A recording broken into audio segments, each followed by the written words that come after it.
Chairman supreme judicial council justice Yahya Khan نے ہمارے موقف کو تسلیم کیا کہ ججز ضابطہ اخلاق میں ترمیم صرف سپریم جوڈیشل کونسل کر سکتا ہے اور سیکرٹری کو رولز اسی تناظر میں لانے کی ہدایت بھی کی۔ چیف جسٹس یحییٰ خان نے خود ہی بتایا کہ ضابطہ اخلاق میں ایک شک national judicial policy making committee میں مسترد ہوئی کیونکہ ایک چیف جسٹس نے اس کی مخالفت کی تھی۔ وہ شک یہ تھی کہ اگر ہائی کورٹ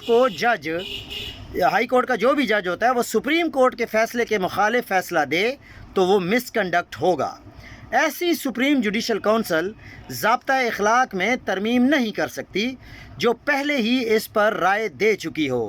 اس سے واضح ہے ایک اور فورم سے لا کر ججز ضابطہ اخلاق کو محض ربر سٹیمپ بنایا گیا ہے اور ان 3 ججز نے اپنے جو ان کا اصل مینڈیٹ ہے اس سے تجاوز کیا ہے۔